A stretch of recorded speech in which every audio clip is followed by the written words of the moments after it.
anyway, the reason I bring it up is because there was a very revealing moment.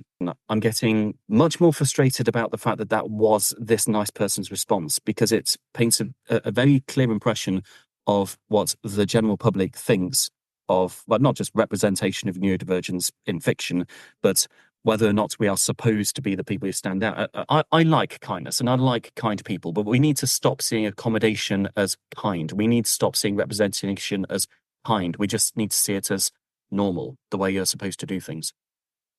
Good leadership, in fact.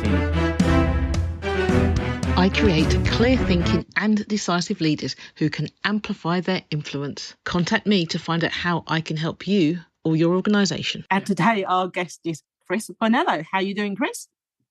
Yeah, not bad, thanks. Thanks again for having me on. No, I'm excited to have you on the show for sure.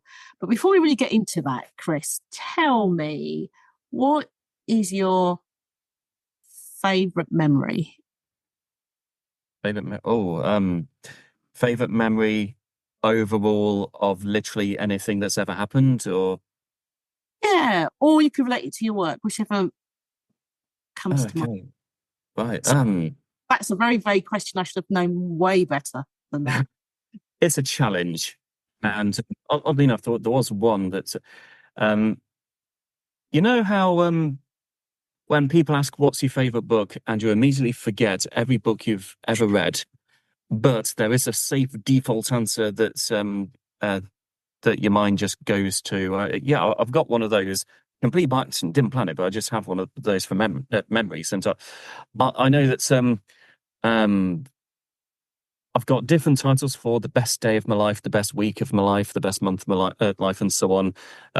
Speaking at Sydney Opera House was pretty great, but back in 2018, that was the first international speaking engagement, and it was Sydney Opera House, which was that was quite something.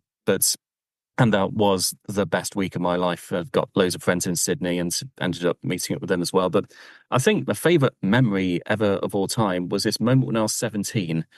And around the back of my house at the time, there was this hill with this great view over the river. And it was a nice sunny day in June. So I walked to the top of that hill. There was just this beautiful view over the valley as I lay down on the grass, and had this realization that, you know what, no matter how the rest of my life turns out, no matter how good or how bad or how wonderful or how disastrous everything is, even if I die of a heart attack tomorrow, not to go too bleak, but my brain does think of all the possibilities. When people say, what's the worst case scenario, my answer is always, well, death, obviously. But anyway, I remember lying there thinking, literally, no matter what happens in this extremely uncertain world, this moment right now is always, always going to be beautiful. I mean, that fire could rain from the skies tomorrow, and that will not change the fact that this precise moment of me looking at this river is always going to be something extremely beautiful, and will always have been beautiful no matter what happens. That's amazing. That is really, I love that. I love that. And I think we could all learn something about that recognition that the moments that are great are ones to be stored and cherished. For sure. Yeah, and I'm thinking, now at the age of 38, I'm thinking that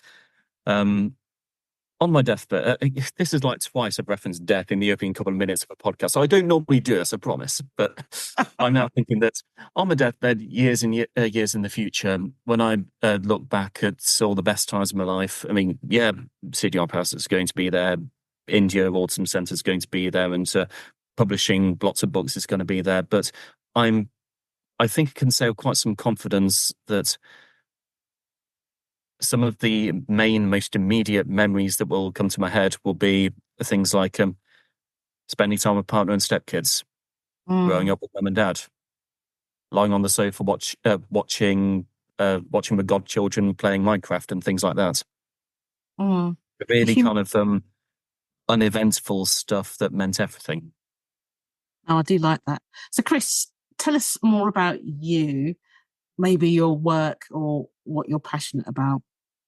Okay, cool. So, I'm a professional autism advocate, and that's admittedly a bit of a vague job title. The thing is, when I used to say I'm a primary school teacher, people would generally understand what that meant. And in future years, when I'd say I was a teacher in a school specifically for autistic students, and that, yeah, people would have, but even if they had no connection to autism specific education, they'd be able to understand basically what the job is. It's fairly intuitive. But when I say I'm an autism advocate, people's reaction is, okay, what's that? So I kind of preempt that by explaining that, well, sometimes it involves conference speeches, sometimes it involves teacher training.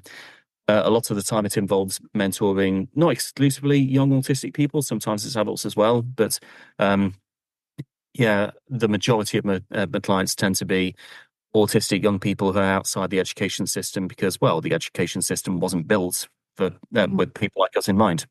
That's why I was a lot better as a teacher in autism-specific education than in mainstream education. And sometimes it involves selling books. So, yeah, it's a wide range of different things that I do. But the kind of catch-all phrase for all of it is autism advocacy. Mm-hmm. Oh, what I'm passionate about? Basically trying to reverse the narrative that autism is supposed to be a bad thing. I mean, yes, I get it.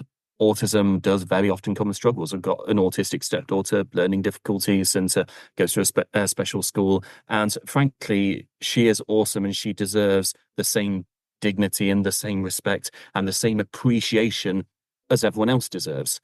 She deserves so much better than to be some kind of poster child for, oh, you don't want your child to turn out like this. Isn't autism horrifying? No, you clearly don't know Eliza if that's what you think, because she's awesome. This very sardonic, sarcastic, genius girl who, yeah, struggles to speak and struggles academically. But the last time I checked, most humans have strengths and most humans have weaknesses. So, yeah, being autistic basically means you have enough specific strengths, enough specific weaknesses or challenges, whatever you want to call them, to fall within the diagnostic criteria.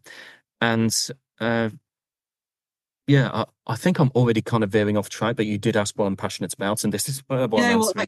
It's totally okay. I'm thinking that when I say autism is an amazingly valuable thing, not just, oh, it exists, I guess we can accommodate it, but let's actually show some appreciation for it.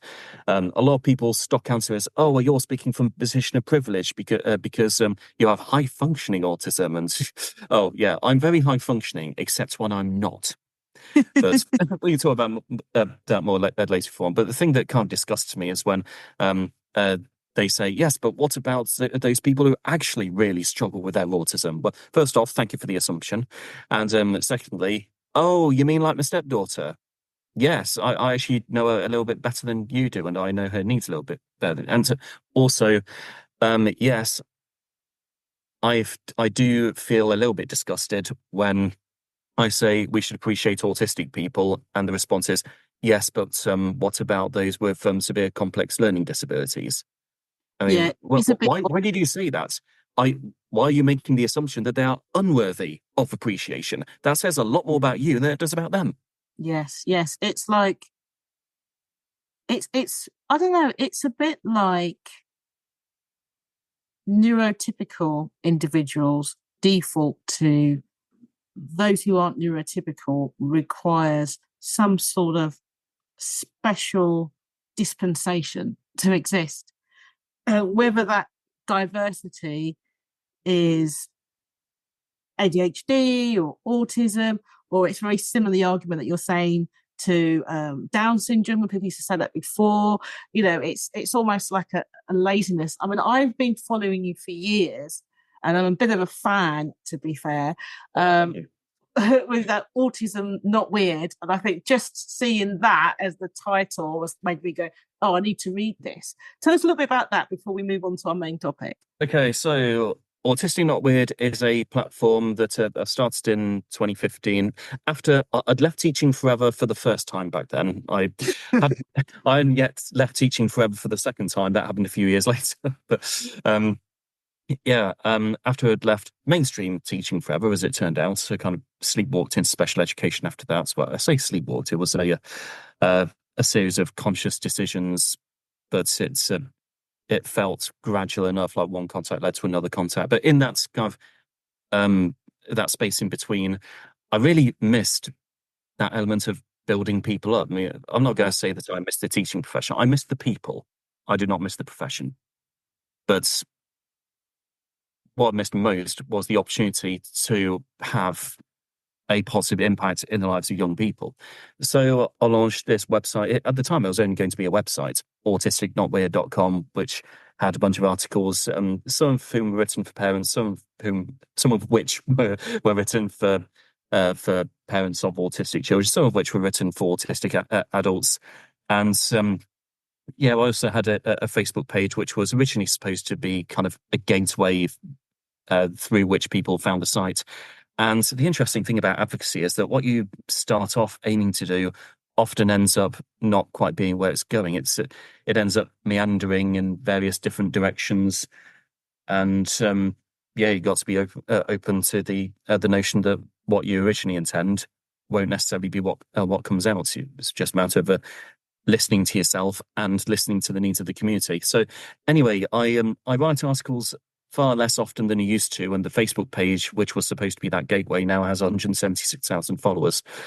And also got YouTube channel, Instagram, and so on. But basically, it's a platform where we talk about autism from a personal perspective as an autistic person and a professional perspective as a former autistic teacher and, like I said, professional autistic advocate.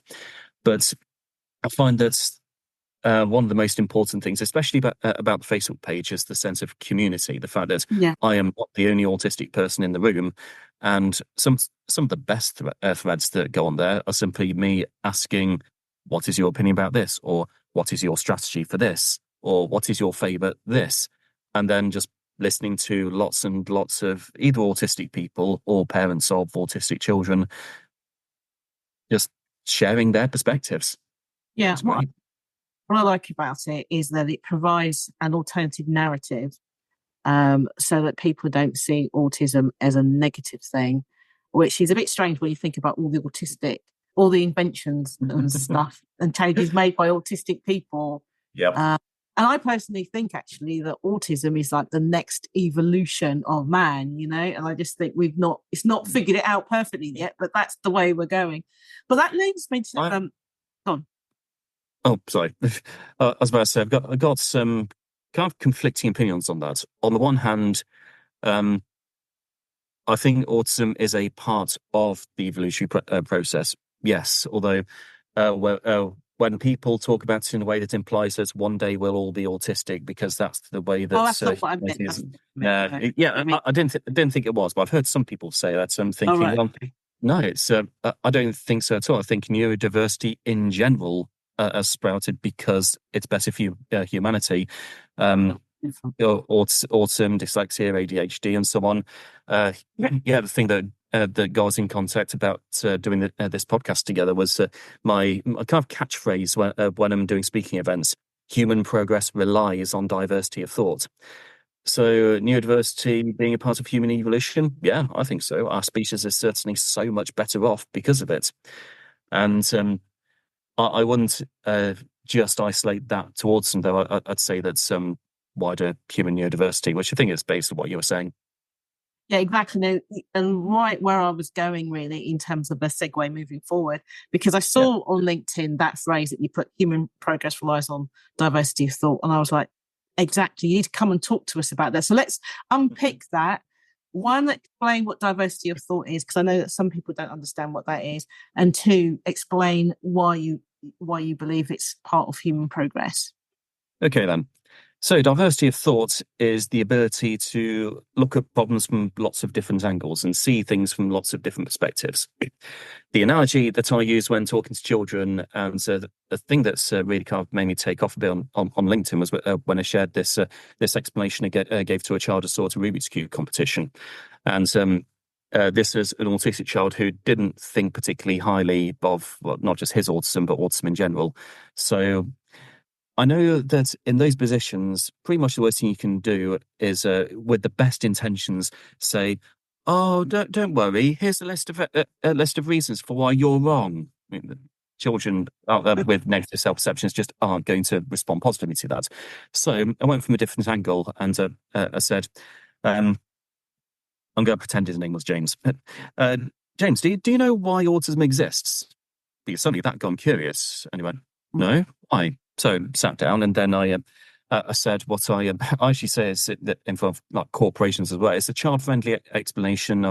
I say it's a class of children, but I don't think it's child-specific. I think it applies to, well, anyone, basically. One of those accessible to all analogies. I say, imagine that you have 10 people on a desert island and they have 1 hour to build a shelter before the storm rolls in and drenches everyone. And all 10 of these people have exactly the same brain. You may have 10 people, but you've only got one set of ideas. And you've only got one way of looking at a problem. Now imagine that you have 10 people on a desert island in exactly the same scenario. One of them is autistic, one of them is neurotypical, one of them is dyslexic, one of them is ADHD, and so on and so on. That way, you've got 10 different ways of looking at the same problem, and you've got 10 possible sets of solutions, as long as people actually have the decency to listen to each other. So that is what I mean by human progress relies on diversity of thought. It relies on us appreciating the ways that are different and listening to those who think differently, rather than just thinking, oh no, these people aren't like us, we need to correct their behavior so they're more like... How egotistic is that when you really think about it? Actually thinking that children are better off if they're more like you. Have you ever considered the fact that you might actually be the one who's a little bit ignorant? Not talking to you specifically, just to absolutely clarify. I was talking to an imaginary professional who actually thinks that we need to make autistic children indistinguishable from their peers. That's a disgusting phrase, which I'd like to think that most people have dropped by now. But I do have this idea, by the way, of how to make autistic children indistinguishable from their peers. Make everyone else act autistic. Because why shouldn't it be the other way around? We have a perspective as well, and it's just as valid and valuable as yours. It's quite funny because people see reasonable adjustments as an affront, really, on their sensibilities. But yet, if you make reasonable adjustments that work for everybody, everyone benefits. I remember reading this article by a teacher who said that she made her classroom autistic friendly, and surprisingly, all kids suddenly did a lot better. And then I think about when I do leadership training, for example, and I talk about autism specifically, I was sort of saying is, when you think about it, wouldn't it be better if, as leaders, we just told people what we wanted, and rather than get them to guess? Wouldn't that be a lot better if we just, this is what we think, and then, this is what we do, and you did it, and that's an adjustment for an autistic person, but it's an adjustment that would work for a lot more people. Everybody would prefer to be treated that way. And I think it's people see it as an add-on. So I think we can also look at diversity of thought it's not something that we tolerate. So therefore we're doing it because we're nice. And we're doing it because it's the best thing to do for everybody, as opposed to just for these people over here. I have some opinions on this, actually. So, big surprise. So, accommodations. Have you noticed that we only call it accommodations if we provide it for people who are different? For example, let's take mainstream school teaching. If we provide accommodations for an autistic student, then that's it. If we change the way we do things for an autistic student, that's called accommodations, and it's said with a hint of kindness to it. What a nice thing we're doing, adapting to meet the needs of this autistic student. Isn't that a lovely thing that we're doing? But when 90-ish% of children just already fit into the system, we don't call that accommodation. We just call that normality. And one point that I make is that we talk about providing accommodations for autistic people, but autistic people are already accommodating the wider population in every adjustment we have to make to our behaviour. And I made this point on Autistic Not Weird's Facebook page, and someone clearly from outside the community saw this and said, wait, hang on, I've got to adapt to the needs of autistic people all the time. What do you mean you are the ones accommodating us? And we were trying to explain, when people don't seem to get it, but you don't think there's an intellectual reason they don't get it. It's almost like there's an unwillingness to see the other person's perspective. But me and various other autistic people are trying to explain, and whilst this person was coming back and saying, no, I still don't get it. It's me trying to accommodate you. I'm sat there thinking, imagine fitting the system so well that you don't notice. Yeah, you don't even notice that other people are accommodating you, that all these changes in behaviors and all these adaptations that neurodivergent people, that basically any marginalized community has to make in order for your comfort, you don't even see that as anyone doing you a favor. That is just your impression of what normality is supposed to be like. Mm. We only call it accommodations if it's done for people who aren't supposed to fit into the system. Yes, and I think that's probably a really good point when you think about it, because when you said it fits with any kind of difference, that's right, isn't it? Because whether you're on the queer community or the Black community, whether you're from the neurodiverse community, everything. Whether you're a woman. Whether you're a woman, there's or at least not a man. There's lots of intersectionality, isn't there? And it's almost as if people are angry when accommodations need to be solved. Let's listen to a quick advert. The Maverick Paradox. Judith Germain is an author, speaker, consultant, mentor and trainer, and the leading authority on Maverick leadership. She is the founder of the Maverick Paradox, which supports organizations to enhance their leadership capabilities and to help business owners develop and grow their businesses. Judith enables individuals, business owners, and organizations to improve their impact and influence. She is also HR Zone's leadership columnist, and her expert opinion has appeared in national, international, and trade press. Welcome back to the Maverick Paradox. This is the podcast for the pathologically curious. Another example of how a lot of the time the general public doesn't see us as the people who are supposed to succeed. So I want to talk for a moment about my novel series Underdogs, which is basically, giving it the shortest description possible, the whole of Britain's been imprisoned in these giant walled cities, being guarded by 1 million or so clone soldiers, and there are only 13 people who are free in the abandoned countryside fighting back against this army of 1 million, and most of them are teenagers who escaped an attack on their special school. So autistic heroes, dyslexic heroes, heroes with PDA, Down syndrome, anxiety, ADHD, and so on.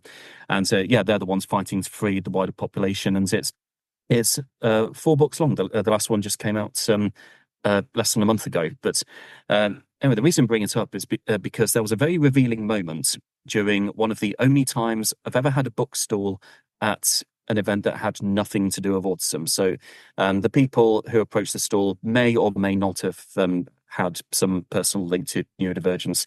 And this guy came up to this stall, and I'll say, very nice person. I'm not going to paint him as some kind of monster or some kind of ignorant person. He was just a general, pleasant member of the public. He asked what the Underdogs books are about. I told him it was neurodivergent heroes from a special school saving the British population. And his very authentic, well-meaning response was, "Oh, sounds interesting. Is it for charity?"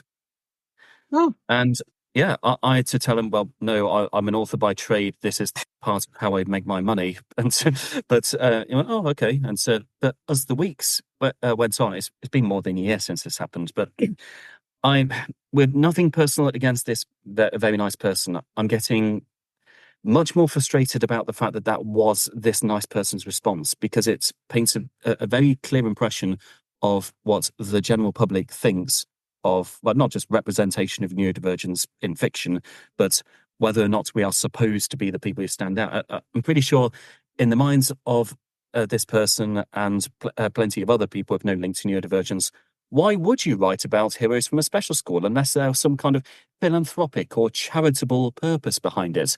It kind of goes back to what we were saying earlier, that about when accommodations are provided, it's not seen as just standard practice to help people perform at their best. It's an act of kindness. And frankly, I think we need to... I like kindness and I like kind people, but we need to stop seeing accommodation as kind. We need to stop seeing representation as kind. We just need to see it as normal, the way you're supposed to do things. Good leadership, in fact. Yeah. Brilliant. Thank you very much for that. Yeah, no problem. I mean, I know you do a lot of work with organisations as well, don't you? Mm-hmm. So how can you help an organisation recognise it is human progress to have diversity of thought and not a case of picking all the different people and go, that's diversity, when they all think the same way. So there isn't diversity of thought. What can an organisation do? I'd say it's all very well having a bunch of people who look different in the same room at the same time. And it's all very well having employees that's, well, to be blunt, aren't all white men, well, white straight men. And and also I don't want to minimize that bit, because obviously speaking from my experience of really struggling to gain employment because, well, the recruitment process isn't designed with brains like mine in mind, I do think that, yes, having those people who look different or have different brains in the room, that in itself is progress. But is that the peak of our aspirations here? Is that all we want? Just, okay, give us the jobs too? I mean, you're entirely right. If that's the only thing we're striving for, and we're not actually talking about the benefits of those brains that think differently, then the progress is going to be limited. I'd say that whether you have a room full of people who are supposed to fit in the system or a authentically diverse crew of people, the difference is really made in whether or not you allow those people to express themselves authentically, work on their own terms, use the methods that work for them, allow them to say what they mean what they say, and most importantly, whether you listen. Because they say, sorry. Because thank you for that. What worries me, so from someone from a HR background, is the predominance of AI in the recruitment process, in the sense that tracking eye movement, for example, on camera, when there is a large number of autistic people that will struggle to do eye contact for various reasons. I had no idea they were doing that. That is horrifying. Yeah, I mean, it's like, it's not, it's one of those things. You can have like the AI that will do that, or the AI that will read the CV. And I just worry about autistic people, because there's such a high number that are unemployed, can't get through the interview process because they don't look simply in the eye. They're surprised too much in the process. And I know from a HR perspective, back in the day, I would deliberately ask vague questions because I wanted to see how I responded. Now I'm like, oh, I'm excluding a whole heap of people without even realising, because it's not. Well, thank you for doing the learning. That's that's something that's. But I mean, like back in the day, I would always ask vague questions because I wanted to see what they would pick. Now I know that that's exclusionary, so I if I do accidentally do it, then like I did earlier with you, then go, actually, what I really want to know is just this bit here. So just tell me this bit, because it's, it's something that you can forget to do. And it just worries me about that, the recruitment process, and how autistic people are going to be excluded because they don't do eye contact. Perhaps they need accommodations like the interview questions beforehand. Because I've said to people, well, maybe you need to get an interview question beforehand, but that's so important. We want to surprise them to how they react. It's like, I really get that. I seriously get that. Yeah. From my are you planning to surprise them loads and loads when they've actually got the job? Is this employment going to be full of surprises, or? Well, that's the other thing. Or does it actually come with basic expectations and a nice procedure to follow that you, as a competent company, have actually established over time? Is your company really so unpredictable and unorganized that you need to know how people react to enormous surprises? Are your delivery not going to let them see coming? That's so funny.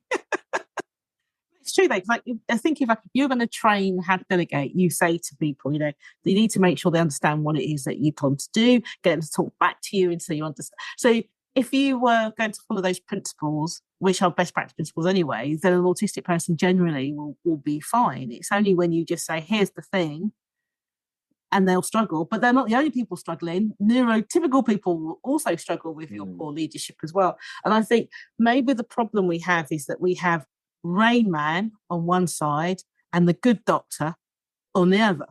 Don't forget Sheldon Cooper. I mean, it's almost like, to be accepted to be autistic, you need to be super genius. And one of the things I noticed, I watched the Good Doctor in the original Korean, and the Good Doctor the Korean good doctor is, I would say, a typical autistic person, in the sense that they have, autistic reactions to things, which makes it really more complicated, because the argument's more complicated. But in the American version, the guy is what is sometimes classed as, an Aspie. So they almost kind of make him more palatable for the masses to gain sympathy, when it should be just, he's an autistic doctor, and there's some good things and there's other things that are challenging, and there's let's have a real discussion of what that might mean. Yeah. Or is it just me being a bit weird? No, I'd agree. I think that's one of the disadvantages that we face is that we're not meant to be the ones who succeed, unless we're inspirational. Did you know, by the way, that I'm an extremely inspirational autistic person? I'm extremely inspirational because I can give speeches and I can solve Rubik's Cube in under 15 seconds. I average around 18, but I can solve it in under 15. I can blindfold solve 10 Rubik's Cubes at the same time.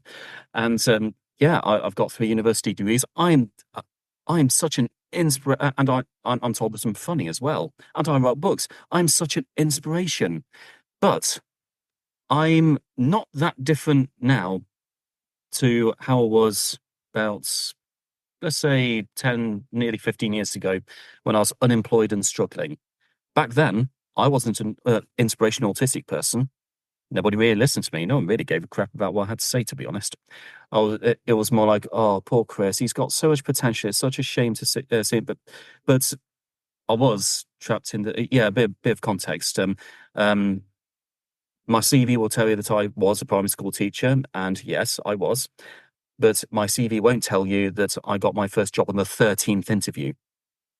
I just kept going because I'd had this life goal since I was 14. I was going to become a primary school teacher, and I was thankfully resilient enough to just keep going. But there were lots of miserable years in the meantime where I was really struggling as an autistic person, and I wasn't one of those people who's, supposed to succeed, But nowadays, very inspirational, and people listen to me all the time. I'm talking quite ironically, even though get me and younger me in the same room, we're 2 very similar people. It's just a difference in perception.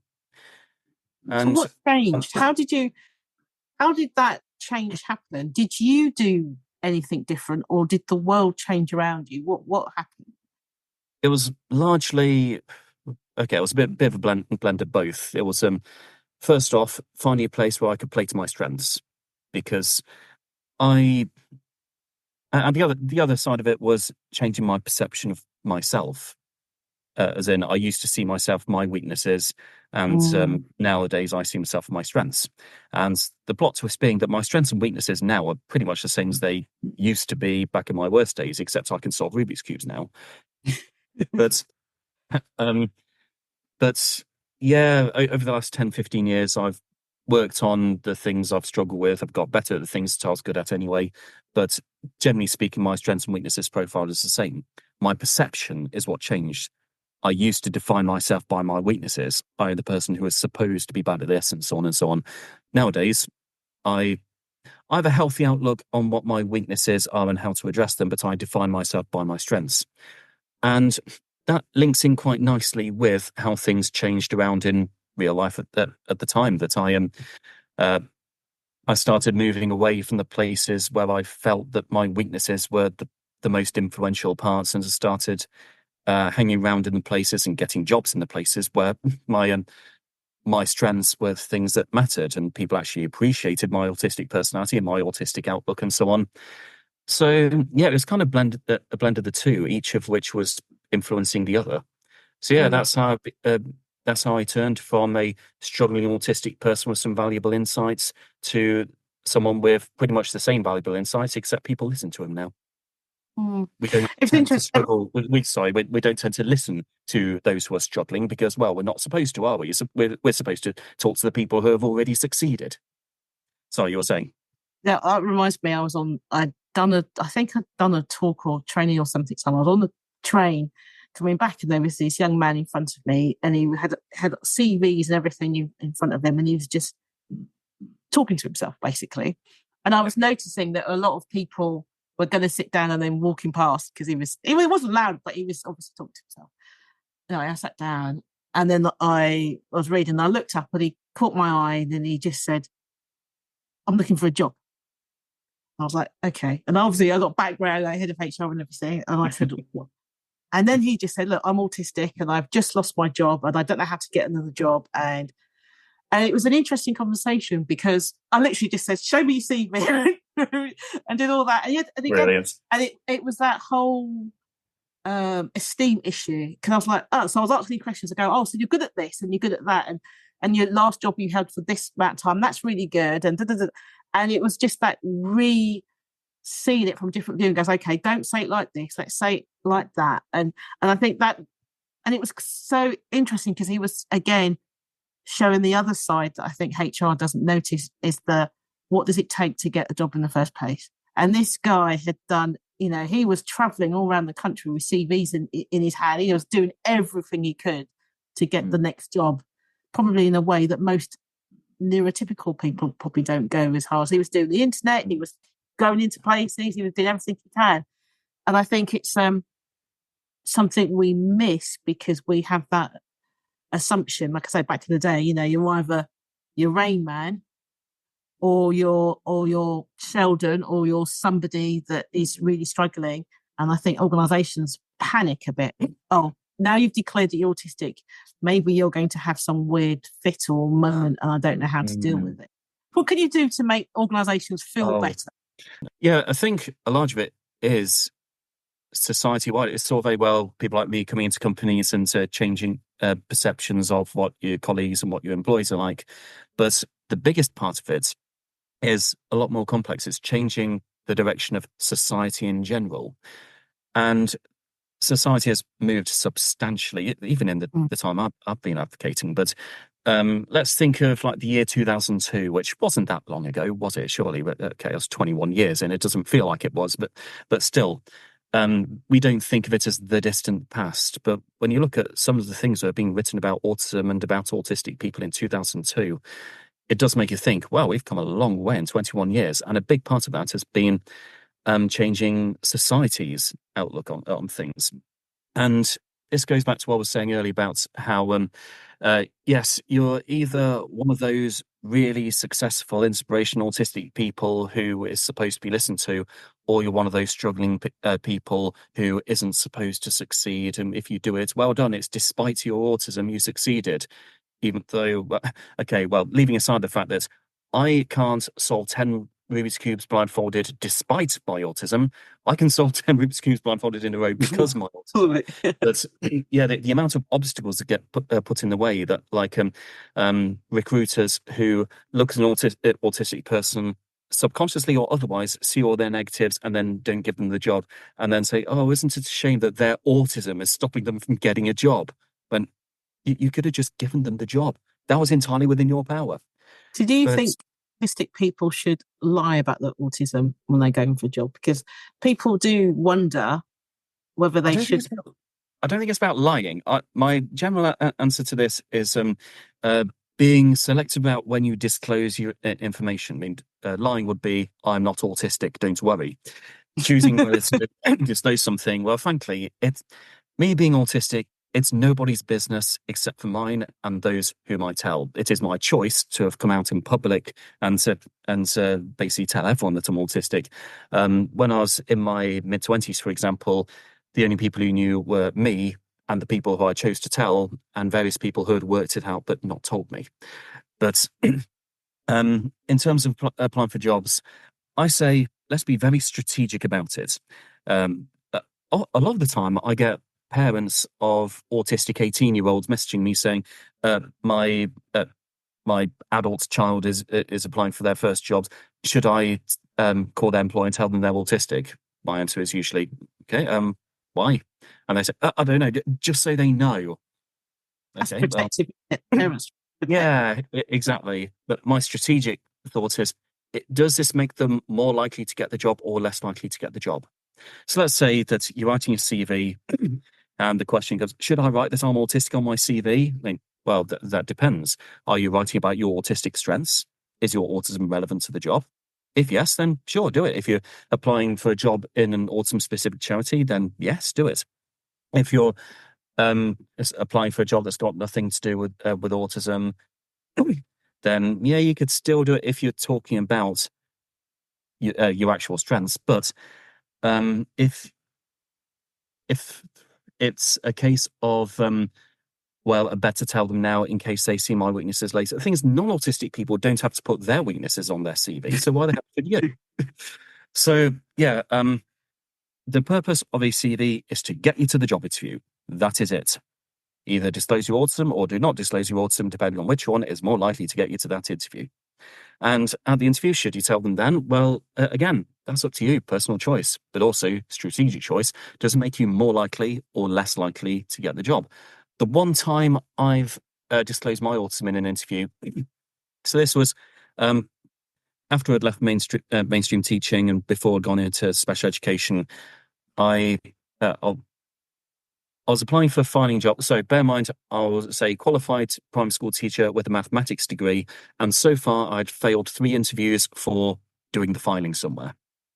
So yeah, it wasn't that I was incapable in the slightest.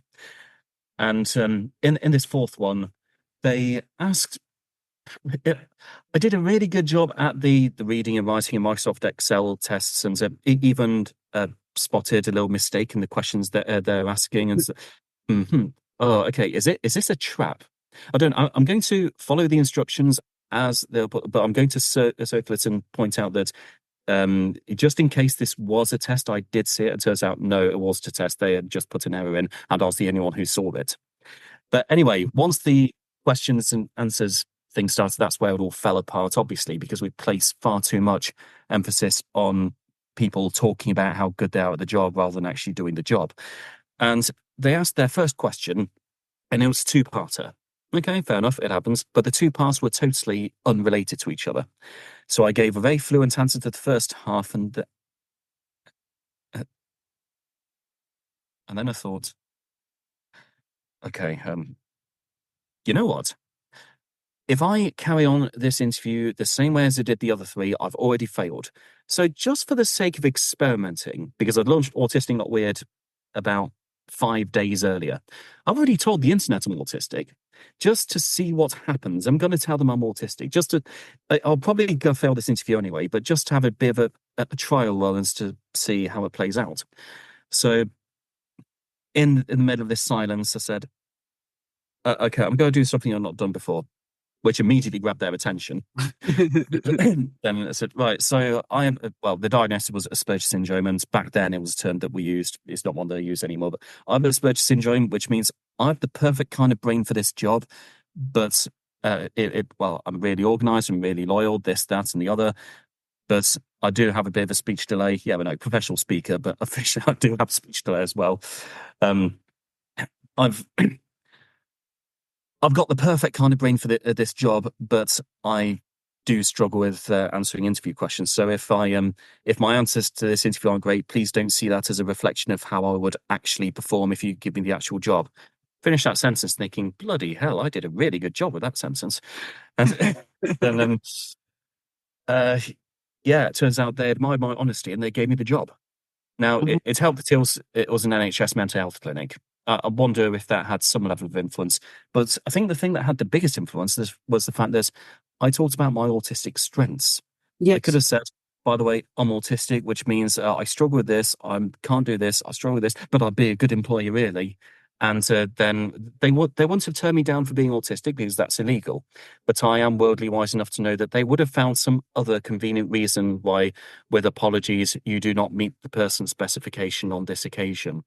Not because you're autistic, but because of other things that we conveniently found in your answers. But yeah. So, yeah, talk about your autism in the interview if you think it's more likely to get you the job.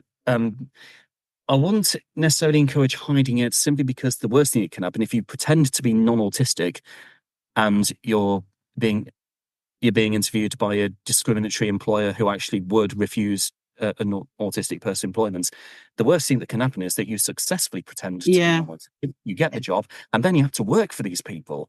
And then inevitably you end up quitting, and they're the ones writing your reference for the next time. So I guess what you're really saying here is that, like with anybody going for a job, you do what strategically makes sense. It isn't about lying about who you are. It's about demonstrating your strengths. And if you are going to mention your autism, you should do it in a way that is self-esteem boosting, and it really explains how that adds to the stuff going forward rather than what possibly could distract. Chris, it's been really great having you on the show. Yeah, thank you. It's been great to be here. Wow, it has been. I didn't realize how long it's been. Well, but thank you very much. And thank you out there for tuning into the Maverick Paradox podcast. I am your host, Judith Germain, and I hope you've enjoyed my conversation with Chris. The Maverick Paradox Magazine. The Maverick Paradox Magazine is for the pathologically curious. Written by a swagger of socialized mavericks who are divergent thinkers, the magazine tackles the biggest issues affecting maverick leaders today. You might be a business owner or a leader within an organization who wants to have your thinking challenged, to be exposed to a diversity of thought, or to learn from diverse experts in their fields. If so, the Maverick Paradox Magazine is for you. Join the swagger at themaverickparadox.com and engage in the conversation.